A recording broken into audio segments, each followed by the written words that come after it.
Bonjour tout le monde, bienvenue à la capsule de novembre de l'équipe Méguel Charpentier-Côté. Donc, on a un invité spécial avec nous. J'ai changé de Jonathan. D'habitude, j'ai un Jonathan Méguel et j'ai Jonathan Durocher. Merci Jonathan de te prêter au jeu, c'est super intéressant. Puis Jonathan, c'est le président de la financière Banque nationale. Jonathan, tu peux-tu juste nous dire un petit peu c'est quoi ton parcours? Tu es un gestionnaire très reconnu maintenant, on voit beaucoup dans les médias. Fait que j'aimerais en connaître un petit peu plus sur toi. Merci, merci Fabrice, merci tout le monde de me donner un petit peu de temps d'antenne aujourd'hui. Donc, mon nom est Jonathan Durocher, je suis président de la financière Banque nationale gestion de patrimoine, à l'emploi de la financière Banque nationale depuis maintenant 2 décennies, donc 20 ans à travailler dans le domaine du courtage plein exercice. J'ai eu différents rôles à l'intérieur de l'organisation, mais j'ai vraiment toujours été attiré par le concept d'aider les gens avec quelque chose d'aussi émotif que l'argent. Et donc, je travaille de très près avec l'ensemble de nos conseillers et conseillères à travers le Canada. La financière Banque nationale, c'est au-dessus de 2000 personnes, vraiment de la Colombie-Britannique jusqu'à Halifax, et évidemment, bien sûr, une grande présence au Québec et à Granby, dédiée à vous aider à réaliser vos objectifs de vie. Et on gère maintenant plus de 150 milliards d'actifs sous gestion et au-dessus de 240 000 clients. Donc, évidemment, c'est beaucoup de confiance qui nous est donnée et on en prend évidemment bonne responsabilité de tout ça. Ouais, puis c'est très important de s'occuper des clients. Puis justement, pour les clients, c'est pourquoi la financière Banque nationale? C'est quoi l'avantage compétitif un petit peu? C'est quoi que tu essaies de positionner, toi, comme président de la financière Banque nationale pour nos clients, justement? Bien, ce que j'aime bien dire pour les clients, c'est que c'est une petite formule. Pour monsieur, madame, tout le monde, l'argent, j'aime ça la résumer à une formule. C'est-à-dire que notre patrimoine va être la différence entre nos revenus et notre ego dans notre vie. Et c'est une formule qui n'est pas facile à faire parce que oui, on peut avoir des revenus de différentes sources, que ce soit une entreprise, que ce soit professionnellement par votre emploi, etc. Mais ce qui fait vraiment que vous avez une richesse à la fin de tout ça, ça va être la différence, ça va être votre ego.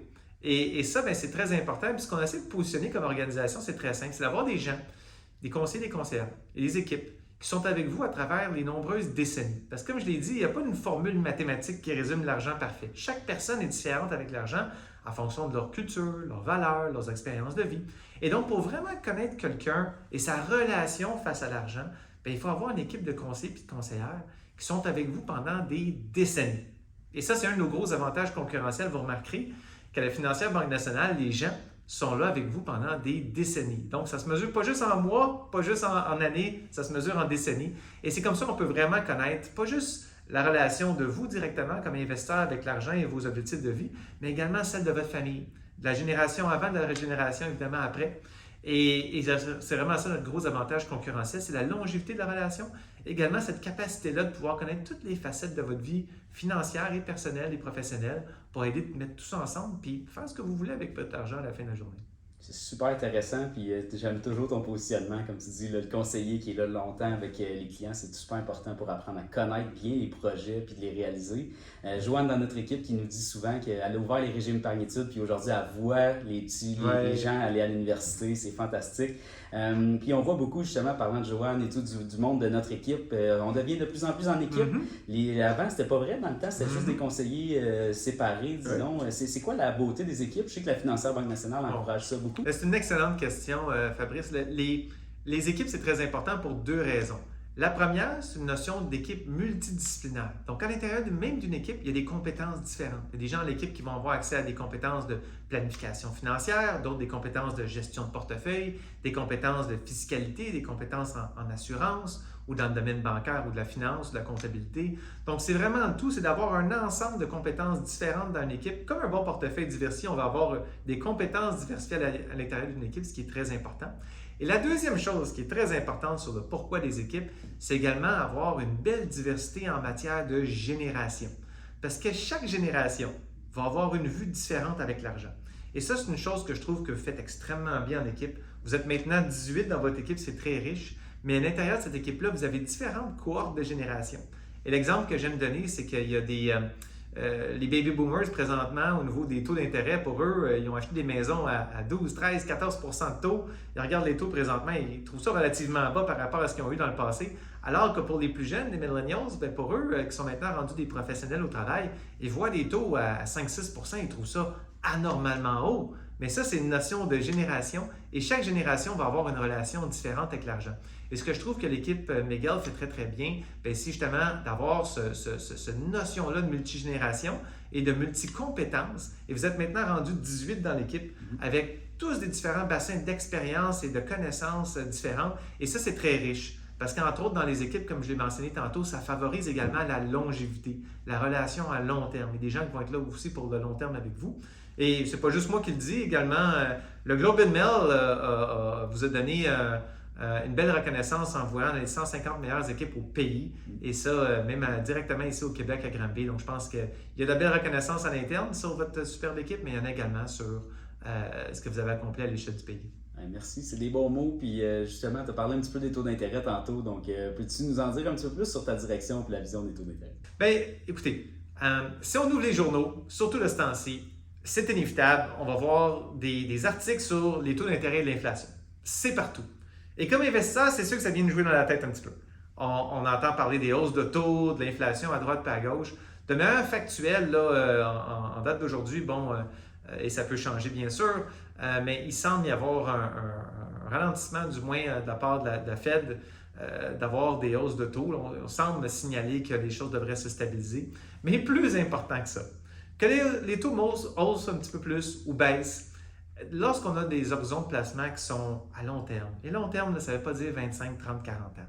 Ça veut juste avoir un certain horizon de placement qui est normalement plus que le 3, 4, 5 ans. Quelqu'un qui a une vue long terme sur son patrimoine, c'est important d'essayer de prendre des choses en perspective et vous dire qu'il va toujours y avoir une raison pour vous inquiéter sur les marchés. Parfois, c'est la hausse des taux, parfois, c'est l'inflation, parfois, c'est du géopolitique, parfois, c'est des compagnies ou même parfois, c'est le COVID, puis personne n'avait vu ça venir non plus. Donc, il faut toujours relativiser ce qu'on va voir dans les nouvelles, puis un bon portefeuille diversifié, ça va vous permettre d'avoir le bon. Vous allez peut-être manquer l'extraordinaire, mais vous allez aussi manquer le tragique. Et peu importe ce qui se passe lorsque vient le temps d'investir, garder une bonne diversification à l'intérieur de vos portefeuilles, c'est toujours quelque chose qu'on recommande, entre autres pour ça, pour vous aider à rester investi et éviter les événements tragiques. J'allais te poser pour la récession, là, les médias nous parlent beaucoup de la récession. Je pense que ta réponse va être similaire à ça, puis ça va nous enligner vers la même chose. Oui, les fameuses récessions. Et on entend toujours parler de récession et c'est comme si on est dans une récession depuis toujours. T'sais, on attend toujours la fameuse récession, mais une petite statistique que j'aime bien dire aux investisseurs, c'est ceci. Depuis les années 70, 83% du temps, donc des jours, nous ne sommes pas en récession. Et 17% du temps, nous sommes actuellement en récession. Pourtant, quand vous lisez souvent les journaux, on a l'impression du contraire. On dirait qu'on est 83% du temps en récession et 17% hors récession. Et pourtant, c'est le contraire. Donc, un jour, il y aura bel et bien une récession. C'est comme ça que fonctionne un système capitaliste. Il y a des récessions et il y a des périodes qui sont des fois plus prolongées que d'autres en récession. Mais évidemment, synchroniser les récessions, ce n'est pas quelque chose qu'on suggère aux gens pour deux raisons. Un, il faut trouver la raison, le temps plutôt exact de la récession, ce qui est très, très dur à faire. Et une fois qu'on a trouvé le temps de la récession, une fois qu'on est officiellement en récession, il faut déterminer quand elle va finir. Et ça, c'est très dur à faire. Donc, pour avoir raison, il faut avoir raison deux fois, quand elle commence et quand elle finit. Et également, ce qu'on aime bien également dire aux investisseurs, c'est que même lors des périodes de récession, il y a eu plusieurs années où est-ce que le marché boursier est à la hausse. Parce qu'il faut faire une grosse différence entre ce qui se passe dans l'économie et ce qui se passe dans le marché boursier. Ce n'est pas la même chose. Il y a des liens, bien sûr, à faire entre les deux, mais le marché boursier est beaucoup plus émotif que ce qui se passe dans l'économie. Et ce n'est pas toujours nécessairement une récession, ne veut pas toujours dire un marché négatif. Et ça, les gens l'ont appris à travers les différentes années. Puis, comme tu dis si bien, un portefeuille diversifié, ça va toujours être la clé. Puis Absolument. ça, j'allais te poser la question si c'est vraiment important pour les investisseurs, te ramener à l'horizon long terme. Qu'est-ce que tu dirais aussi aux gens qui ont peut-être 55 à 65 ans en ce moment, que la retraite approche, on sait qu'on a l'horizon est peut-être moins long que des... Même, je considère que tu es jeune aussi, donc moi, j'aime ça m'inclure comme jeune. Donc, qu'est-ce que tu as à dire à ces gens-là aussi? Bien, c'est super pertinent parce qu'évidemment, si on est rendu, disons, à l'âge de 65 ans et nous sommes un couple retraité, la statistique que j'aime bien dire aux jeunes retraités de 65 ans, c'est de leur dire que maintenant, au Canada, l'espérance de vie moyenne est de 84 ans. Et que les chances qu'un couple qui est âgé de 65 ans aujourd'hui, les chances qu'un membre du couple soit encore là à 90 ans est à peu près une chance sur deux. C'est-à-dire 47%, excusez-moi, des chances qu'un des deux membres du couple soit encore là à 90 ans. Et quand vous regardez ça, si vous avez 65 ans et vous pensez qu'il y a une chance sur deux qu'il y a quelqu'un du couple aujourd'hui qui soit là à 90 ans, bien, ça veut dire qu'il vous reste encore 25 ans d'horizon de placement. Donc, c'est très important, évidemment, d'ajuster votre profil de tolérance au risque une fois que vous êtes à la retraite. C'est un événement de vie, vous en parlez à votre conseiller en gestion de patrimoine. Mais de l'autre côté, c'est important de retenir qu'il vous reste encore un horizon qui est très long terme. Et mettre tout son argent en dessous d'un matelas pendant 25 ans, c'est rare que ça donne un rendement positif pour votre portefeuille. Et entre autres, de notre côté, on recommande évidemment d'avoir une conversation avec votre conseiller en gestion de patrimoine, de regarder votre argent par rapport à vos objectifs de vie et après ça, d'ajuster votre profil d'investissement en conséquence. Mais de désinvestir de la bourse parce que vous êtes rendu à 65 ans, c'est vraiment pas conseillé, surtout avec l'espérance de vie que les gens ont de nos jours. Fait que d'avoir des actions dans un portefeuille, c'est encore pertinent. Là, tout à fait. Juste en ajustant la pondération. Tout à fait. Dernier point, merci encore une fois d'être là, mais un conseil à donner à nos investisseurs, si tu en avais un, le conseil le plus important de la part de Jonathan, c'est quoi? Le conseil le plus important que je pourrais vous donner, c'est lorsque vous êtes un investisseur et ça vient le temps d'investir, c'est de savoir pourquoi vous avez de l'argent d'investi avec votre conseiller, votre conseillère en gestion de patrimoine. Vous savez, dans la vie de tous les jours, souvent les gens vont dire je mets de l'argent de côté parce qu'il faut que j'en mette. Ou des fois, les gens ont dit je vais le faire pour une raison X, Y, mais il n'y a pas vraiment de but très précis. Et ça, je vous encouragerais tout le monde à se poser la question pourquoi j'investis? Pourquoi je mets mon argent de côté? Qu'est-ce que je veux réaliser avec ça? Parce que vous savez, la vraie richesse, c'est souvent des choses qu'on ne voit pas. C'est passer du temps en famille, c'est être là pour ses petits-enfants, c'est d'aider votre fils ou votre fille à aller à l'université. C'est ça la vraie richesse. C'est pas le gros bateau ou une grosse maison nécessairement. C'est ce qui vous rend heureux. Et comprendre pourquoi vous mettez de l'argent de côté, pour moi, c'est souvent la raison la plus importante.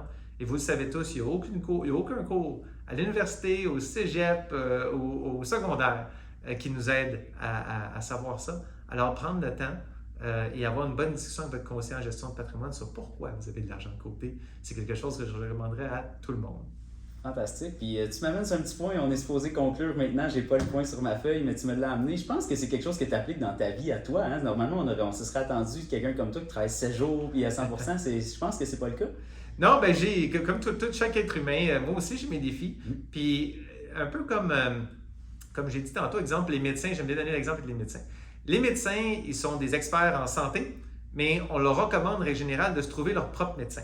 Et c'est pas différent pour moi. Bien que j'ai une belle expertise en gestion de patrimoine, moi-même, je dois avoir un conseiller en gestion de patrimoine pour m'aider. Parce que c'est très dur de trouver mes propres billets et c'est très dur de m'aider avec la portion d'ego également de mon côté. Donc, tout le monde en a besoin d'un petit coup de main. Puis je pense que c'est une belle preuve de conscience de soi, d'apprendre à se faire aider sur un sujet comme l'argent.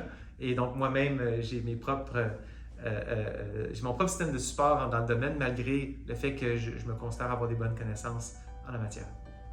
Un gros merci d'avoir été présent, c'est super apprécié. Je pense que tes conseils vont être appréciés de tout le monde. Puis tu es toujours le bienvenu. Si tu as des choses à dire, là, je t'accueille quand tu veux ici. Super, merci beaucoup Fabrice. Et encore une fois, merci à tous de nous faire confiance avec l'équipe Miguel et la Financière Banque Nationale. Nous sommes extrêmement fiers d'eux et c'est un honneur de pouvoir être à votre service. Merci tout le monde. Au revoir.